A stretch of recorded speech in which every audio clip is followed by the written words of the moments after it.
Welcome to Elevation Nation with your hosts Sam Panich and Parker Yablon. Elevation Nation is a community focused on bringing together young adults who are elevating themselves and others every day. Each week, we welcome a new elevator to share their story and experiences to help you conquer the real world.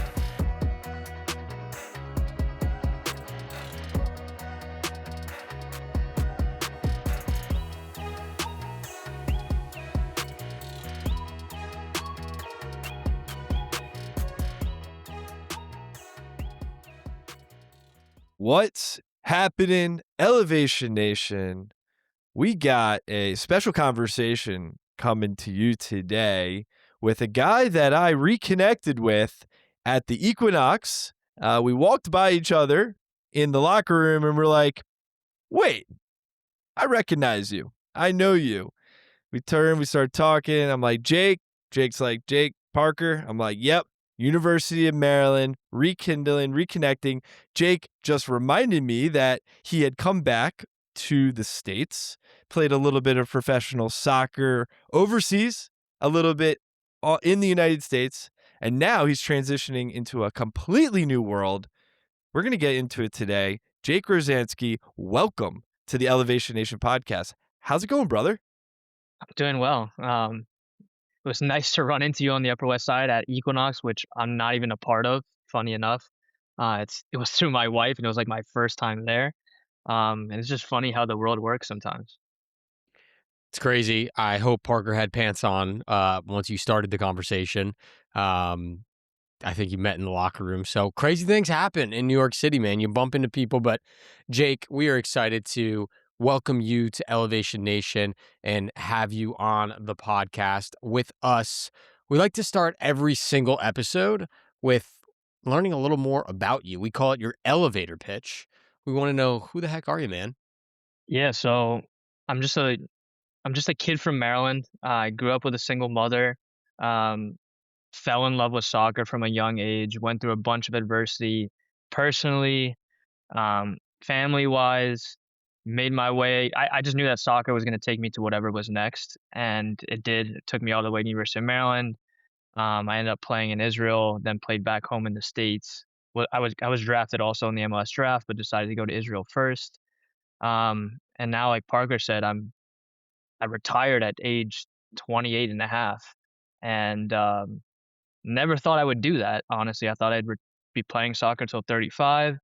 I thought I'd be coaching professionally or like in a club, in a professional club at this point. After I retired, and life just happens and you go in different directions and life changes, and all of a sudden I'm in this new finance career, which I didn't study finance at all, and I kind of had to just start all over. um, and that was really tough for me, and honestly I was very afraid to admit that when I first started this role, because I was like, everybody just thinks of me as a soccer player. And you guys probably remember, like, at Maryland, like, if Max Coonan would ever introduce me, he's like, "Oh, this is my friend from the soccer team." And, like, that's just how I was known. But now I've kind of learned to embrace that after being in this role now for, like, almost 3 years. Damn. All right. I mean, this is going to make for a great conversation. I mean, it's almost like it is a complete identity shift in a sense that, you know, you're always going to be Jake, the soccer enthusiast, the guy who played at the highest level. But to your point, everyone, friends, acquaintances probably knew you as the soccer player. And now it's like, okay, I'm beyond that.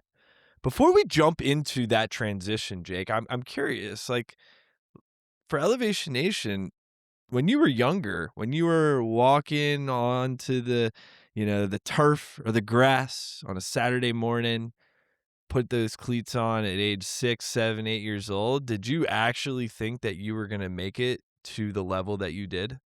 Um, I think at that age, I had no idea. And I'll kind of start the story earlier than that. So when I said I went through some like personal adversity when I was young and I was trying to walk, I wouldn't. Like, I would try to take a step and I couldn't walk.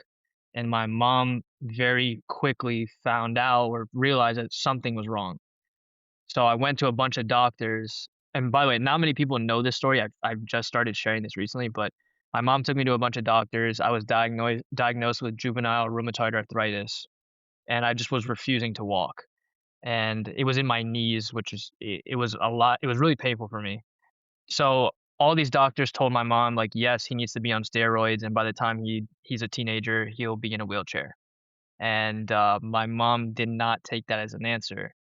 So my mom, she runs a salon in Maryland. It's literally just her. She has all these clients in Potomac, Maryland. Very connected woman. Started to reach out to her clients and her friends. We got connected to this doctor where I literally just sat in the waiting room all day. My mom's client said, go in the waiting room, just wait all day until they have an opening." Because they didn't have an opening for an appointment for months, maybe even a year. And this doctor was like, "Just let Jake be a kid, and if he's in pain, just give him, ibuprofen, Motrin, and just let him try to walk and let him try to run." And that was honestly my childhood, and that's I would go to soccer practice, and I would have some knee pain, I would sit out, and I'd try again, and then by the time I was a teenager, I grew out of it. So I literally had no idea that I could make it, like 6, 7, 8, no clue. I don't think my mom had a clue. She was just like, "I like soccer," so she was gonna let me play. And then as I started to get older, then I had a mindset of like, "This is what I'm doing, and nobody's gonna stop me." And that was probably when I was like 13, 14. Well, an incredible start to your story, Jake, and obviously appreciate you sharing that vulnerability with us. I mean, like you said, you just started speaking on that. I bet most people would have had no clue that this professional athlete, this professional soccer player had those issues. I mean, the fact that at one point maybe you weren't going to even walk to then be an athlete. Talk to me a little bit about growing up. You're obviously pushing through this pain.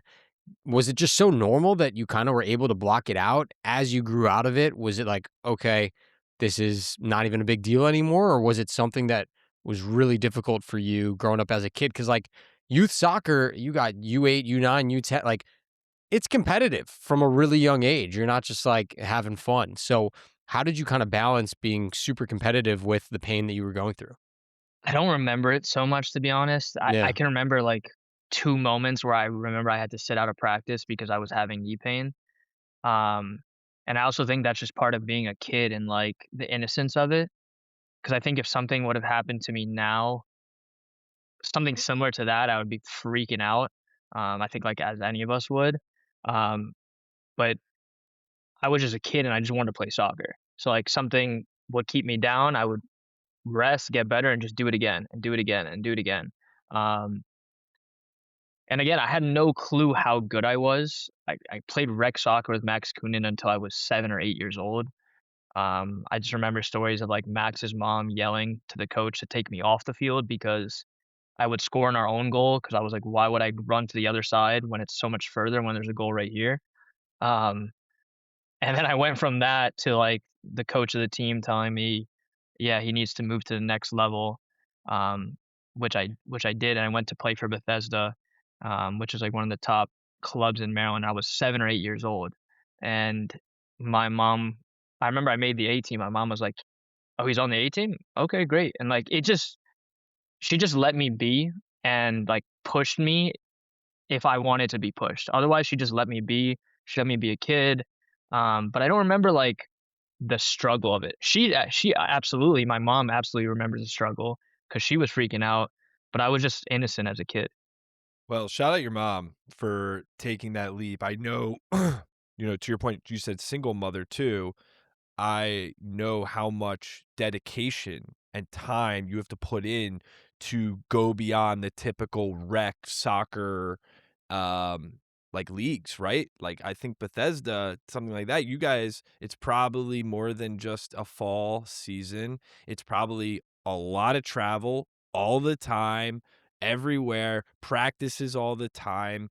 So as you grew older, your time with soccer probably grew a ton. You get to Oh, high yeah. school, and I know there were some weird rules around the time where, like, maybe you couldn't play for your high school team or you did, or you had to choose one or the other. How did you like really start to think like, oh my God, I am good. I know I'm good. I'm playing the best. I want to do this at the next level with the next level of the great soccer players around the world. Yeah, so first of all, shout out to my mom because I don't know how the hell she did it. Honestly, working all the time. I spent a lot of time with her at the salon, and then I would go to practice, and so I grew up in a nail salon basically.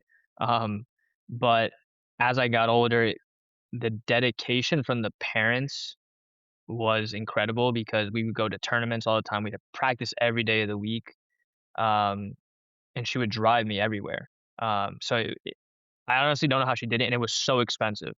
And I think that's something that's getting better for youth soccer now. It's like getting less expensive. Um, but the team I played on, I was the captain of the team. I started basically every game, played almost every minute of every game, except for some hiccups. This more personal adversity I went through. But when I was playing for this team, and like we never lost, and then when I got to that point, I was like, all right, this is what I'm gonna do. And I played on a team full of kids.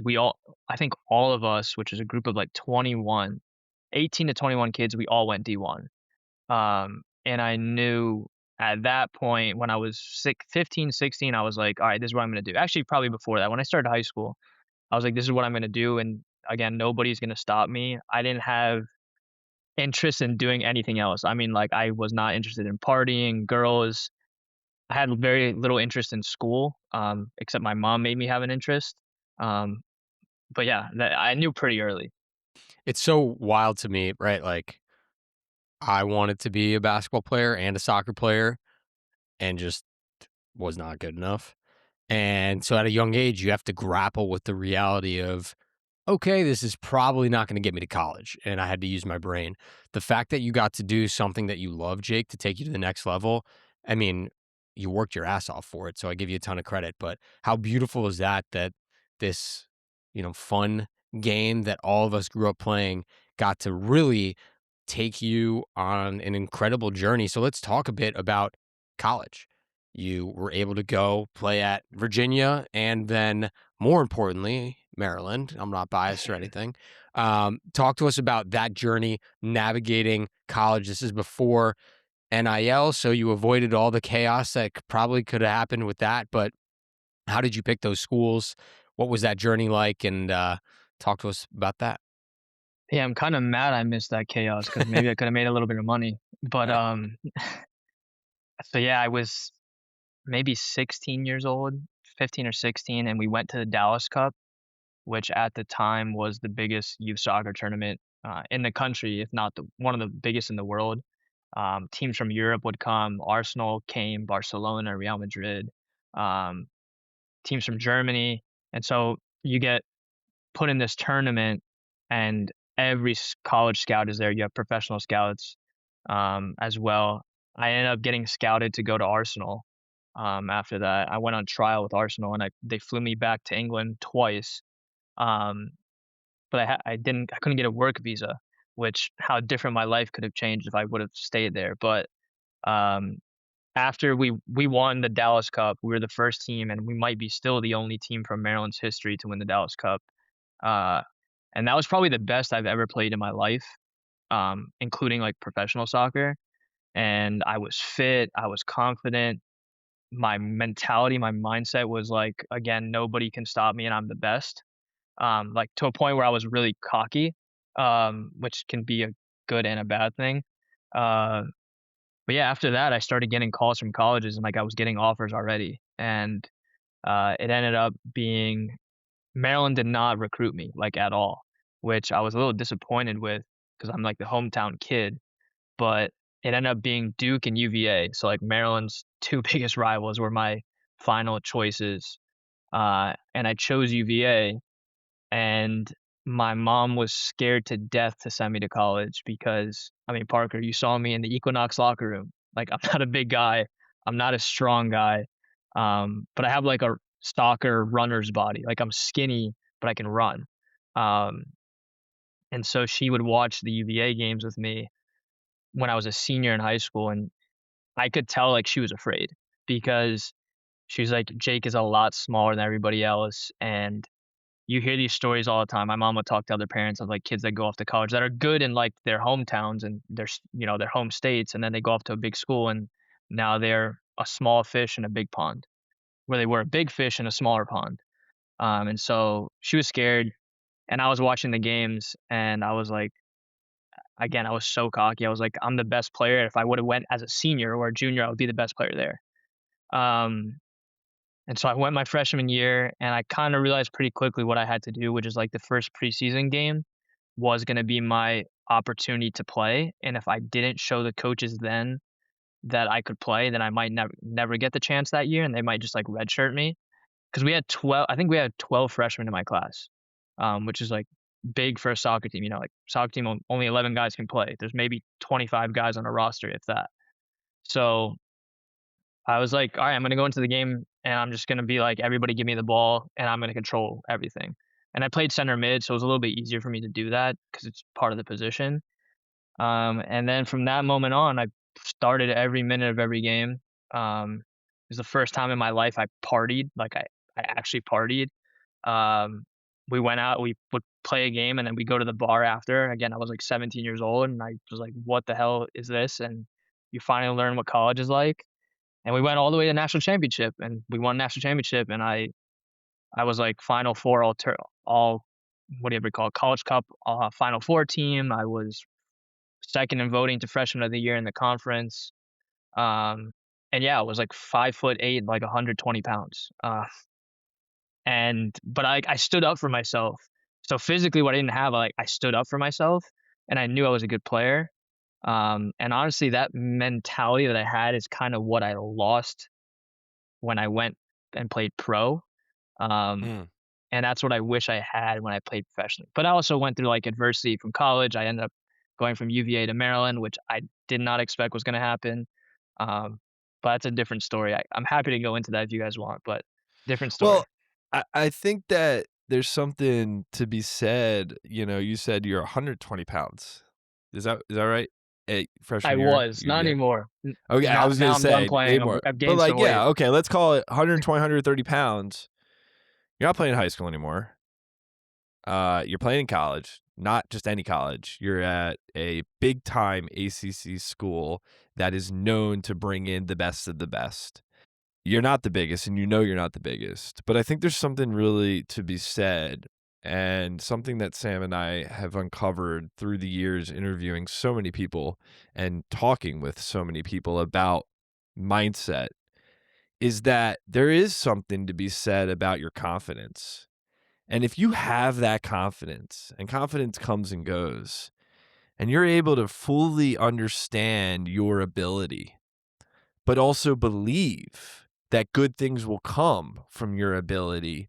To your point, Jake, I think you're a perfect example of this. You can really make anything possible. 120-pound soccer player going up against the best of the best, taking his team along with, your other teammates to the College Cup, and not just going there, you're winning the whole thing and being part of that as a freshman. That's really freaking cool. And I think it's a great story to always tell because everyone on the field has got the talent in some way, shape, or form because they're at that level.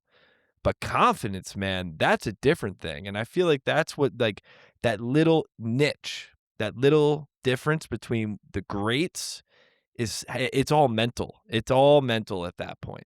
Yeah, I mean, absolutely. I'm upset that I lost that kind of mentality when I was a pro because it got even harder. Like, I was the big fish again in a big pond in college, I think, and then the pond just kept getting bigger and I was getting smaller, and that's, like, nature of the sport, right? Like, there's only so high that some people can go. But I also, like, wanna say I did the work to, like, back it up. Like, I mean, I trusted myself. And Sam, I saw you talking about, like, Jalen Brunson, speaking of the Knicks that are about to play tonight, but, like, the guy works his ass off, right, and does, like, extra, and he's not the biggest guy either. And there's been plenty of people who've told him, like, "You can't win with somebody that small who's the star of the team."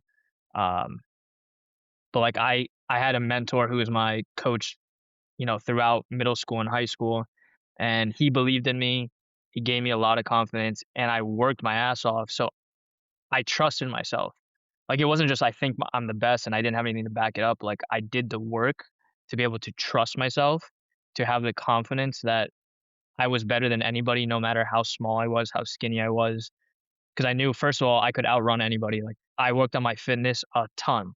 And I knew that was like the ability that I had over anybody else. Like, I could outrun anybody. And when the game's 90 minutes and everybody's tired at the end, like, I still had more in me. Um, but yeah, a lot of my success growing up was my mindset and my confidence to just never ever believe I wasn't good enough. And actually that I was better than everybody. Um, so much to a point that I was cocky. I mean, I think there's nothing wrong with that when it comes from a place of you put in the work, right? And it's funny, Jake, I'm also not a big guy, played high school basketball and was pretty good like the first couple of years, freshman, sophomore year. I was fine for my height. And then to your point, I reached a stage playing with Jalen and all these other guys that are way better than me where I lost all my confidence. Like I didn't even want the ball. I would go in like in random minutes and I would be like shaking on the court. I lost all my confidence. I lost all the fun. And it's a scary thing when your mindset and your mind doesn't trust your body anymore of all the work that you've put in. And so I know you hinted at it, but let's continue the story a little bit. College career is over. Drafted into the MLS. I would love to hear about that. I grew up a huge Chicago Fire fan, went to a ton of games, but you ended up deciding to go to Israel and play professionally there. Talk us through kind of that decision and how everything shook out. Yeah, so I was in my final season and semester at Maryland, and we were playing in the College Cup, and Toronto FC had called me, and I had spoken to them maybe like 3 times during my senior season, and they basically told me like, yeah, we're gonna take you with, our first pick. They were pick number 9 or 10, I believe. I can't remember in the first round. They're like, if you're available, we're taking you. Um, and that year, Toronto won the MLS Cup. I don't know how big soccer guys you are, but like they had Josie Altidore, Sebastian Jovinko. Um, they were like unbelievable that year. So I was like, all right, I'm getting ready to go to Toronto. Um, and then an Israeli team called Maccabi Netanya heard that they found out that I was Jewish. Because the summer before I played the Maccabi games and we won the gold medal and I was playing there. And a couple of teams asked me to stay in Israel, but I was like, no, I'm going to go finish my senior season. Um, so Maccabi Netanya called and they were like, we want you to come see the facility, see the stadium, stay here for a week before the MLS draft happens because we think we want to sign you. So I went and I practiced with them for a few days, and my whole plan was I was gonna go to Netanya, train for like 5 days, and then I was gonna see what they were gonna say, but I was gonna go back to the US no matter what to go to the draft and see what happened at the draft, and then I could kinda decide where I wanted to go. Um, so then I was in Netanya. I was literally about to leave the next morning, and Maccabi Netanya was playing Maccabi Tel Aviv that night in Netanya Stadium. Um, Maccabi Tel Aviv, like historically one of the best teams in Israel. Um, Netanya, by the way, just like by chance, when my family immigrated to the U.S., half of my family, my cousins, went to Netanya. So I had never met them before. So I ended up moving. I decided to sign for Netanya on my last night there. They put the contract in front of me and were like, "Don't go home." And I looked at the contract and it was like double what I would have gotten in Toronto. And then I was like, "Holy shit, what do I do?" Um, so I called my mom and I'm like, "What do I do?" And she's like, "Well, what's in your gut?" And I was like, "Well, I'm living here. The weather's perfect. I'm gonna be on a beach. Um, I enjoyed it here in the summer, and I probably have more of a chance to play, and I'm gonna be making double the money. I think it makes sense." And then she was like, "If it makes sense, if that's what you want to do it." So I signed the contract that night. I had one small luggage worth of clothes, and then I got stuck in Israel with that small luggage of clothes for like 2 months. It's impossible to get things over there. So I was living in a hotel, like again for those 2 months, on the beach, right on the water. And I started this new journey, which like all my other friends that I grew up playing with all went to MLS draft and stayed in the US, and I kind of did something different. Um, and I'm kind of proud of that looking back now because like everybody did something very similar and I did something very different. I think that's cool. And it's definitely helped me in like business these days. Like it's a good story. I meet so many people through it, especially in New York with like the big Israeli community here. Um, and yeah, I was with my cousins for the first time. They lived across the street from the stadium, which is just like very coincidental. And I was playing in front of a 30,000, 20 to 30,000 people every game. In a The brand new universe works stadium. like that though, right? Like that's what's so beautiful, I think, about your story. Like, bro, what are the odds? I mean, I guess that Yeah, they're I don't know. relatively high. Like you're a Jew with family that immigrated, so yeah, they're probably got people in Israel. But like across the stadium, same city, all the cards worked out in your favor. Like it could have been really easy for you to be like, I don't really want to fly across the world to even go there in the first place. Like I just grinded through years of college and I want to chill for a bit and stay in the States. Like these split decisions totally impact your life in different ways. Like, have you ever thought about how serendipitous it was that it worked out and you got to connect with family and have that cool experience? Yeah, and it absolutely helped me work on my language skills because my Mm. first language is Russian, and then I stopped speaking that because I was like, I want to speak English like all the American kids. And then I got to Israel. I didn't speak Hebrew, so I had to learn Hebrew. And I worked on my Russian a little bit because my family didn't speak any English, barely any English. So another learning experience for me. So your dreams come to fruition in a sense. You sign that contract, you're now a professional soccer player.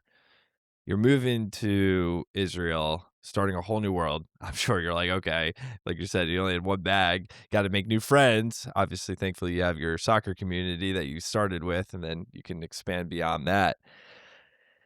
Man, being a professional athlete overseas, like what is that like? What does the day-to-day look like? I mean, I'm sure that's royalty in Israel for sure. How does it feel? How do you carry yourself each day from the idea of I got to show up and be the best Jake, but also show up and be the best Jake that plays soccer? Yeah, it's so funny you say that because I was having a conversation um, with I think it was actually another podcast about like the realities of being an athlete, a professional athlete at that. It's so boring. It's like the most boring life. Um, you think it's like all this glamour, and like it is for like a split second if you win something or whatever. Like my debut was like euphoric. Like I still have the video where I came on as a sub. We were playing Beitar Jerusalem again. It was like 30,000 people, and in Israel they do the European thing where like they say in Hebrew like welcome for his debut Jake, and then all the fans say Rozhansky, and then Jake and Roseanne, and like they all chant it, and it's unbelievable. Um, but then you go to like the day to day and it's like it's a really boring, lonely lifestyle. Um, Again, I didn't speak the language, so like I had to figure out my way. I met a lot of American friends there, but you're kind of just going to practice and then sitting at home resting until the next day because like you're just so focused on your body being ready for the next training session or whatever it is. Um, and so I'll tell one story which I think is hilarious about like the realities of being an athlete abroad. So my cousin, his name is Robert, who I met in Netanya. He's a masseuse. So he was the guy who helped me a lot when I needed help in the city. And thank God for him because I don't know what I would have done without him. And so when I had first moved, he would like pick me up and like show me around the city and take me to do whatever I needed to do, like go grocery shopping or whatever, because I didn't have a car. Um, and so one day he had an appointment at this guy's house who ended up being like 3 blocks down the street from me. Um, and he like brought his massage table, and I was sitting on this guy's couch while my cousin was giving him. I think he was an athlete as well. Was giving him a massage. Um, It sounds a little weird. I swear it's not. It was just a, a home massage. Um, Fast forward a month later, I'm playing in Haifa against Maccabi Haifa in their stadium in the north. And the game was like at 7 or 8 p.m. Finished the game around 10, 11. Then we got to drive from Haifa back to Netanya. And it's midnight, maybe 1 o'clock in the morning. And I had no Wi-Fi. When I moved into my apartment at the beginning, I had no Wi-Fi. So what I would do is I would just sit in my apartment and I'd like get the hotspot and I would watch Netflix or do whatever to pass the time because it was so boring. And my hotspot ran out. And so my mom wanted to know how the game went, but I had no way of calling her because I had no internet. So by sitting in this guy's house, or my cousin gave him this guy a massage, I connected to his Wi-Fi. So I literally at 1 o'clock in the morning went to this guy's house, and it was an apartment building, and I sat outside his door in the dark to connect to his Wi-Fi, and I called my mom to tell her how the game went. And then, of course, what happens? Somebody starts walking up the staircase at 1 o'clock or 2 o'clock in the morning because they were out partying or whatever, and they just see me sitting and on this like with my back against the guy's door to connect to the Wi-Fi, and I started sprinting up the staircase, like hoping to God it wasn't the guy.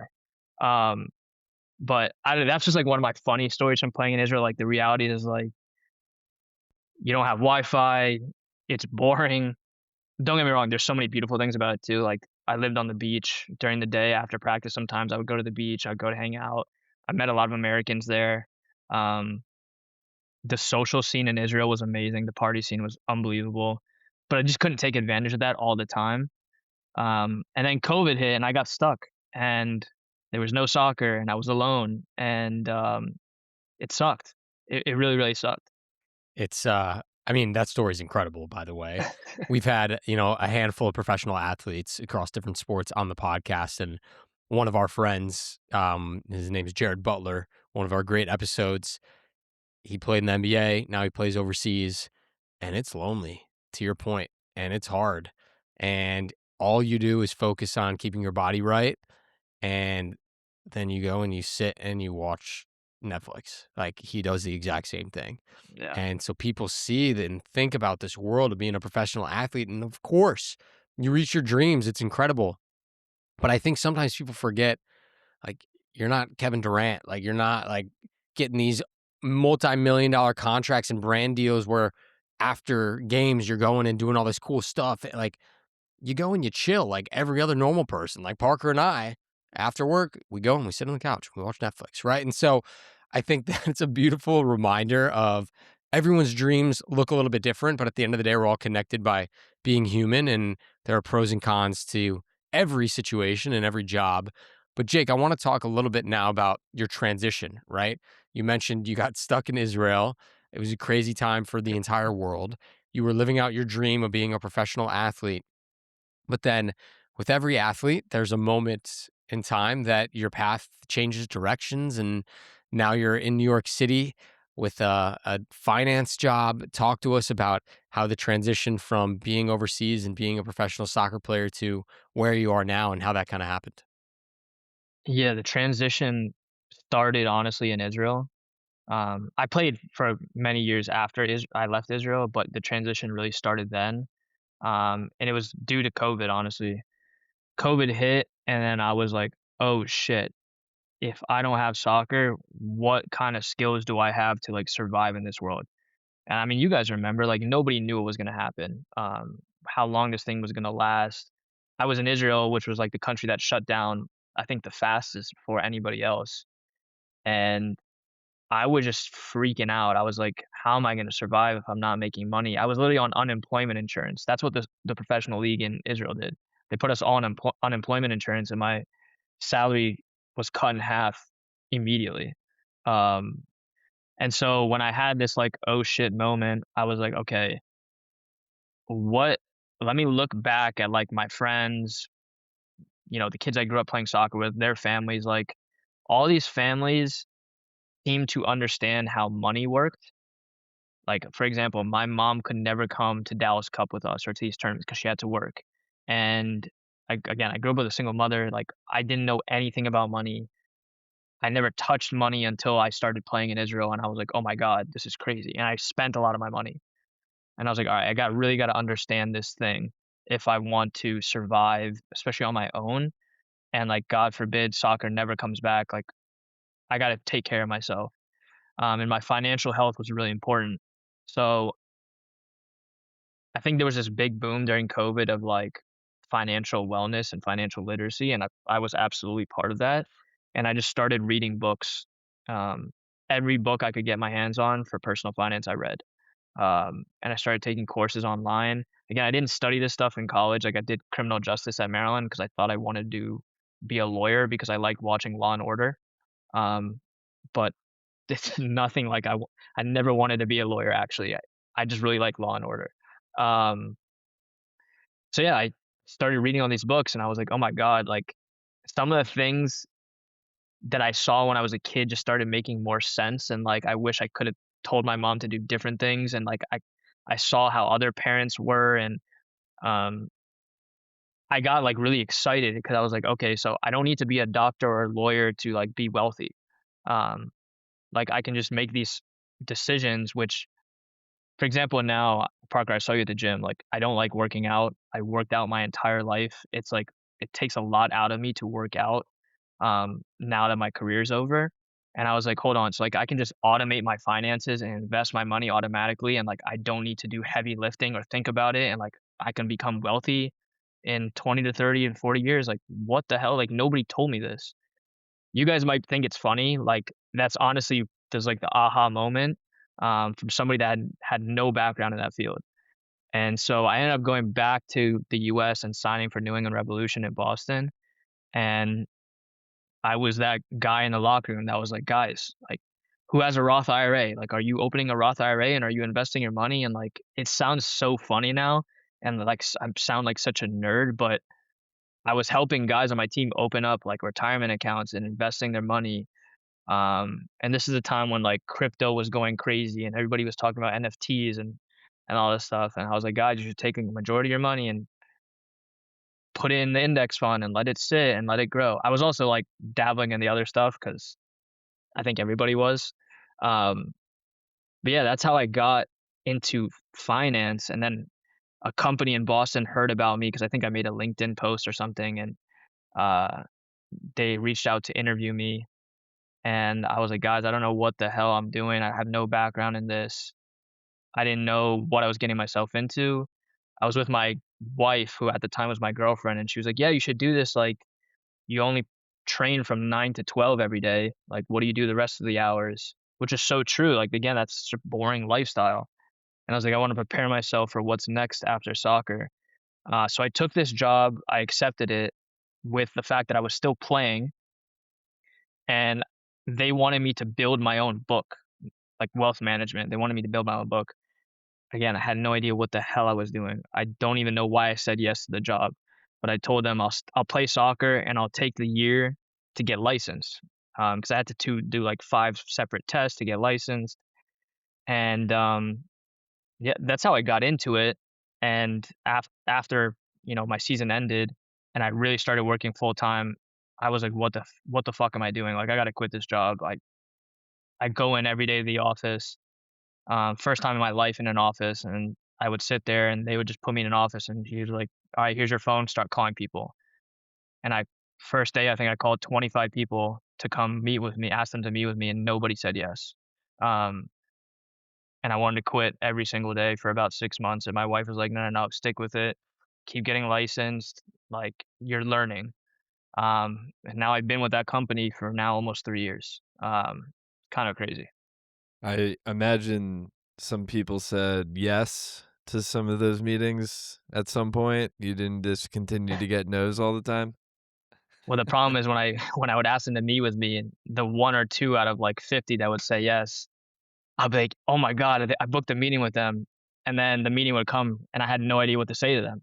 Um, so it was like it was a win in itself to book the meeting, but, like, it would never go beyond that because I didn't know what I was doing. Mm, Um, and that's when I realized I don't know if I realized it, it kinda just happened. I needed a mentor, and I needed somebody to teach me, and, mm. like, for me to just follow them and learn from them before trying to do this thing on my own. Well, I mean, first of all, I commend you a ton for taking a time that was shitty for all of us during COVID, right?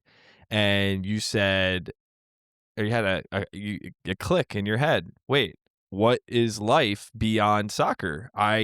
What if it ends? Which it did. And that point, you said, I don't want to live off of unemployment, half the salary that I was making. You're like, I need to figure out something that I'm interested in. You found that you're interested in personal finances, started diving deep into it. It's the same thing of how Elevation Nation started.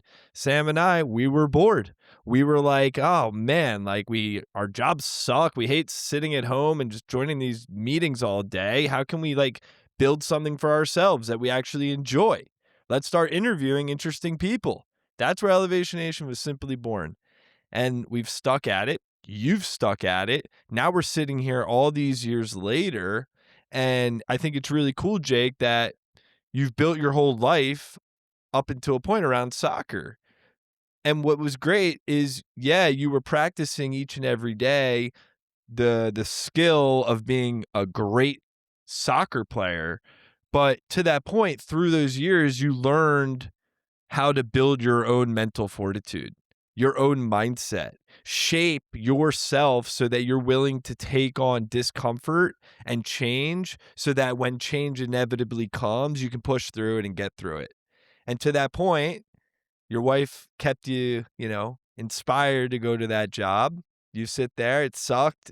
You continue to not find progress, but you had a breakthrough. And that's what life is all about, right? Finding the things that we want to do. We get to a point where it gets hard. And instead of choosing to say, you know what, I'm done, you push through. And now you're sitting here in your nice New York City apartment. I know there's possibly a future where you're not there anymore. Who knows? But it's really cool to see.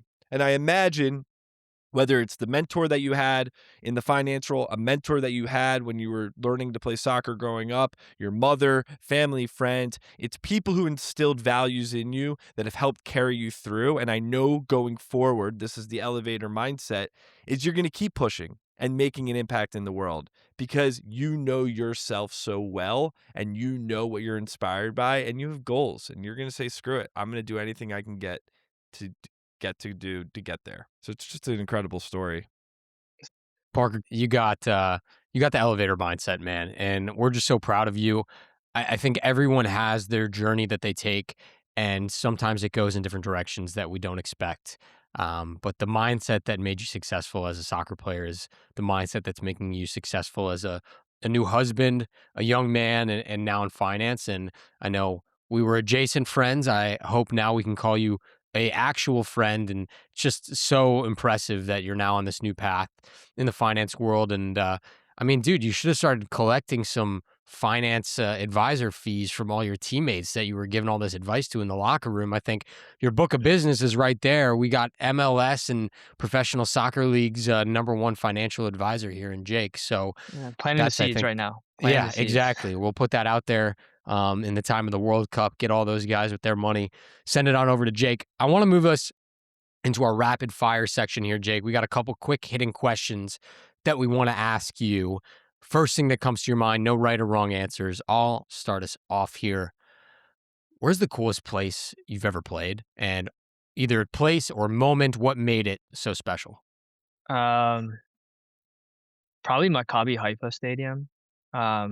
In that game that I was telling you that I ended up like sitting in front of this guy's apartment at 1 in the morning. Uh, they're just like a historic team, just like Maccabi Tel Aviv. They're a historic team, and playing in that stadium, which is massive. They were in the Champions League a few years ago. I don't know if you guys remember. Like they played PSG. Like Messi played there, Neymar, and Mbappe. I played on that field a few times actually. So that's the best place. I imagine that playing there in front of 30,000 people is something special. If it's bigger, it could be bigger. I don't know. So in the spirit of soccer, it is June 8th recording this. The World Cup starts this week. All right, Jake, give us your analysis, breakdown. Where are we thinking USA is going? Where are we thinking who's going to be in the Final Four? What's your prediction for the 2026 World Cup? It's tough to predict this one just because there's so many more teams this World Cup compared to the other ones. Um, the US, I think, should make it out of the group. Um, it depends who the matchup is in the round of 32. Um, but I could see them, like, if they get a good matchup, they could make it to the round of 16 or even beyond that. It all depends on the matchups and, like, do they finish first or second in the group and, how the other groups go. Um, it's gonna be an interesting World Cup because also this is Messi's and Ronaldo's last. Messi's already won. Ronaldo hasn't, and I feel like Portugal's gonna, like, galvanize the team around him. Although I don't think he should start. I think he should come off the bench, but you never know with Ronaldo. He's never happy not playing. So, but they have a really good team. So I'm I was talking about this earlier. I'm picking Portugal to go far. I also don't know. By the way, I don't know if Messi's gonna start. He may start some games. He might come off the bench. We'll see. Picking Spain to go far. I have tickets to Brazil Morocco on Saturday at MetLife, so I'm excited for that. And I actually have tickets to the quarterfinal at Gillette Stadium in Boston. So I went on ChatGPT and I put, like, you know, give me probability. What do you think these games are going to be, the quarterfinal game? And it's just like the teams are ridiculous. Obviously, there's more teams, so it's like you have Brazil, France, Germany. I think Spain also could be on that side of the bracket. Um, so that game is going to be unreal, I think, if things go the right way and the teams that are predicted to make it far make it. Um, I think Spain's going to win the entire thing, but who knows? It's crazy. It's gonna be interesting. It's crazy it's in the United States. It's just crazy it's in the United States. First time in our life. I know. Could be the last for our lifetime. It might be the last with all. We'll see. Hopefully the fans show out. Hopefully we can do a good job with our infrastructure. I was about to say, Jake, it's probably going to cost you like $150 to go get to MetLife somehow. So good luck with that. But it's going to be, I mean, what a once in a lifetime experience. I was laughing in my head of, like, when I was little, I used to go to baseball games and, you bring your mitt and, like, get all excited. And are you bringing, like, shin guards just in case? They're like, yo, we need a sub right now. Like, you got Never. to. I'm Team going. USA, man. I'm going with, like, for the Brazil game. I'm gonna try to wear yellow. I'm supporting Brazil. There I'm you gonna go. go with, like, hopefully they freaking cut out tailgating. I was trying to tailgate with all the Brazilians and get some picanha and get a beer. See, this is the thing. Like, now that I'm retired, I can actually enjoy the game from a different angle or different Sure. perspective. I can actually go and watch a game and drink a beer, which I couldn't do before. You earned it. Go enjoy your World Cup now. Jake, we end every single episode, whether you come on the podcast or when Parker and I speak around the country to young people, we end everything with something we call a mental motto. It's a phrase, a quote, a slogan that embodies who you are. You've told us your incredible story of resilience, adversity, and how turning left, right, and going straight on different paths of life can lead you into a beautiful new spot. So, Jake, I'm curious, for us and for Elevation Nation, what is your mental motto? Yeah, so I was thinking about this one for a while before I, spoke with you guys. It might be cliche, and you might have heard this before, but everything happens for a reason. Um, I think all the time we look for, like, understanding of why things happen, and whether that's good or bad in some cases, but I definitely do it, and it just helps me rationalize, like, when bad things happen or when I think something is bad is happening to me, that there it's happening to me because something further along the line is gonna be good for me, and it's gonna push me towards that. And also, if something good is happening to me, it's because I put in the work and I went through struggles to get to where I am. Because nothing is like an overnight success. Love that mindset. Love that perspective. Jake, love what you're all about. Thank you for jumping through your story. Thank you for sharing some wisdom and some news stories that maybe some people have never heard before from your journey. And just you're someone that carries themselves at a high regard each and every day. I can just see that from this conversation. And it's so cool to be able to see what's going to come next from your journey and your story. And Elevation Nation's going to be here to support you through it. We can't wait to release this episode, and thank you. Thank you for the time, and just appreciate you so much, dude. No, thank you guys. Honestly, at Parker, after I spoke to you, like you guys are inspirational for me because I told you like I did a podcast before and like I gave up on it, and ever since we last spoke, at Equinox, what you guys like, I looked at what you guys have done. It's unbelievable. So you guys should be proud of yourself, and like it's inspirational for somebody like me. We appreciate it. Thank you, Jake. Elevation Nation, until next week, peace. Thanks for tuning in to Elevation Nation. If you enjoyed our conversation, hit that subscribe button to get notified when we release a new episode. If you would like to join Elevation Nation or get more information about the nation, please visit our website at www.elevationnation.io. Until next week, Elevation Nation, peace.